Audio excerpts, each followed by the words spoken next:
Hi, I'm Ian. Thanks very much indeed for watching this. You may find it's of some help. You may find it's absolutely useless. I'll explain a little bit about why I felt the need to kind of record something. So first of all, a bit about me. I am 45. I had a mini stroke on the 3rd of July, so just over 2 months ago. I found that the right hand side of my face went all pins and needles. So imagine you've just had local anaesthetic to have some dental work done and it's coming round again, that kind of feeling. I felt really quite dizzy. I felt quite uncoordinated. When I stood up and tried to walk, my body tried to force me to walk to the right. So I had a headache, but that was the extent of the symptoms I was feeling. I felt really quite uncoordinated and unstable. It was a good 48 hours before the doctor had spoken to the neurologist, and the neurologist suggests to the doctor that he suggests to me that I go into the hospital, have some tests done.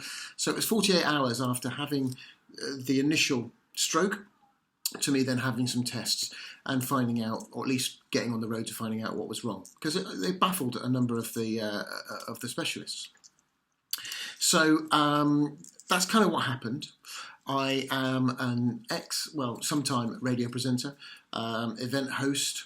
So I used to do the PA announcing for a big rugby club in the Premiership, and also for a League One, a Championship, County Championship cricket club as well.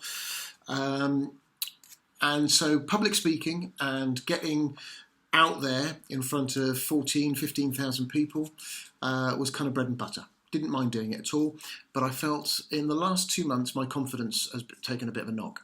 So this, to a certain extent, is as much for me as it is, I hope, for other people.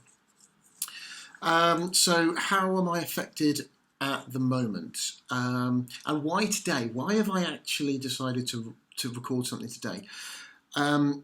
Two reasons. Firstly, a couple of reasons, a couple more than two.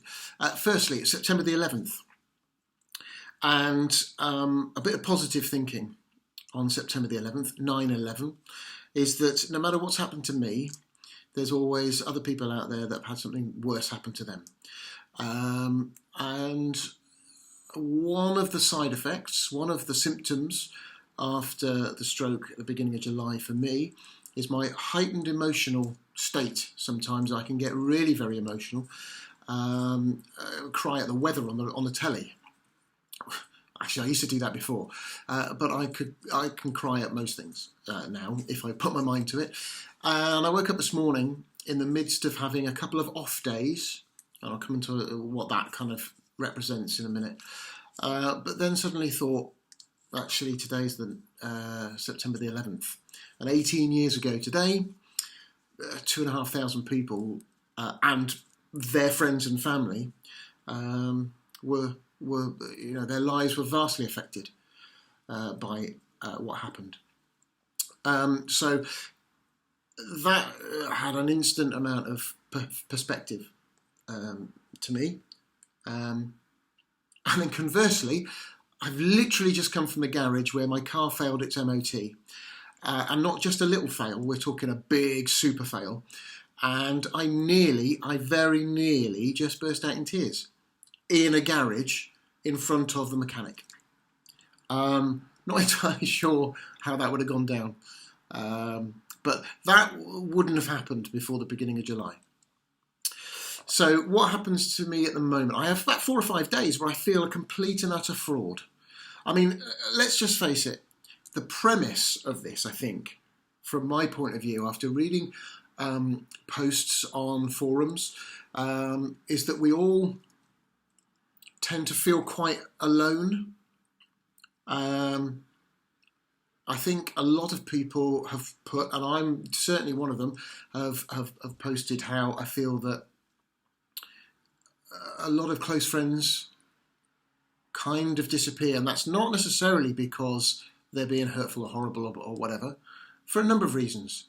I think you focus on you when you've been through what we've been through, and there isn't a lot else to focus on.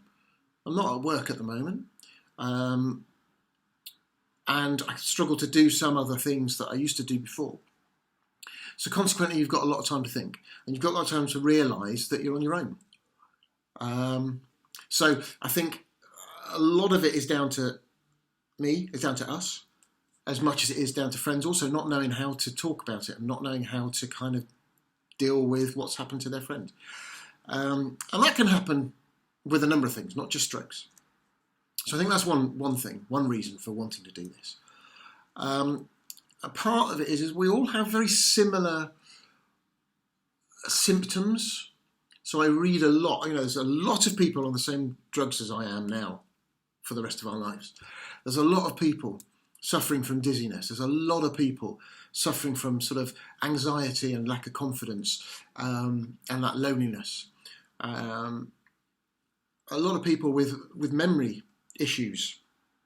A lot of people not able to get back to work just yet. All of these things are very, very common. And it occurred to me that maybe just by getting that out there a bit can help those people that do feel alone. I don't know. But at the same time, not only have we got stuff that, similarities, but we also have really, really different experiences. And the thing that's come quite evident to me is that there are also very different timescales involved as well. And I'll read posts where people are 13 years post-stroke, and albeit a very different type of stroke, no doubt.